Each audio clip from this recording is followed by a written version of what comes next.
V tomto videu si představíme webové stránky Lingua Spectrum, které najdeme na adrese www.linguaspectrum.com.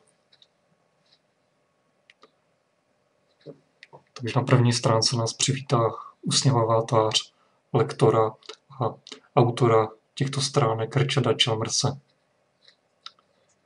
Tady na těch stránkách nás bude zajímat vlastně jenom jedna záložka, která pro nás bude důležitá, a to bude záložka Free Lessons.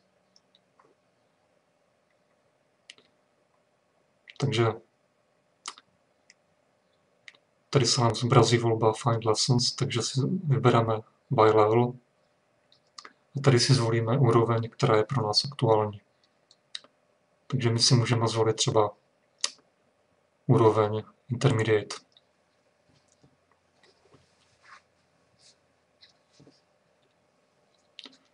Tady se nám zobrazí teď 40 lekcí angličtiny, které odpovídají tady té úrovni Intermediate.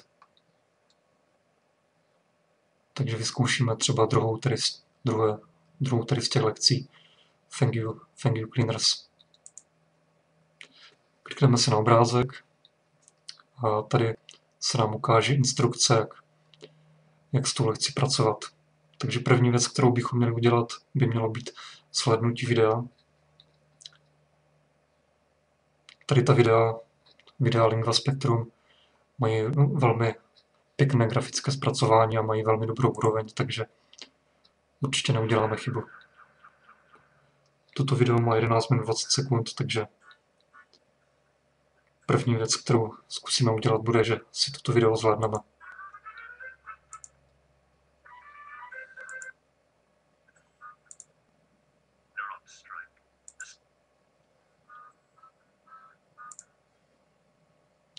Poté je tady pro nás připraveno několik úkolů. Tady v tomto případě je celkově 9. V některých případech to vlastně nemusí být ani úkoly, můžou to být spíš takové doprovodné poznámky, které nám mají usnadnit tu práci s textem. Takže zkusíme zobrazit třeba první tady tento úkol. Čili tady máme nějaké understanding vocabulary, takže vybereme správnou možnost. Poté přijdeme na další úkol. No Cleaners Vocabulary Practice. Tady máme třeba záložku Plague. Úkol Plague. Zase tady máme několik cvičení, ve kterých si můžeme procvičit. To jsme se tady v té lekci naučili a dozvěděli. Po případě pro učitele může být dobré tu lekci třeba vytisknout, takže to můžeme tady v proložiči Mozilla, který používám, udělat tak, že tady zvolíme možnost tento rám a pak tady dáme tisknout rám. To způsobem můžeme vytisknout jenom tady tu oblast, tady toho cvičení. Pak tady máme ještě nějaké další aktivity, které můžeme tady v té lekci doprovodit. Můžeme si vyplnit křížovku, zkusit vyplnit křížovku nebo zahrát hru Oběšenec, Hangman.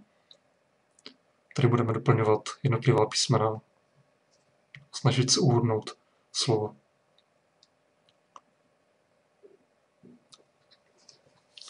To je tak zhruba všechno, co tady k těm cvičením mě tak napadá.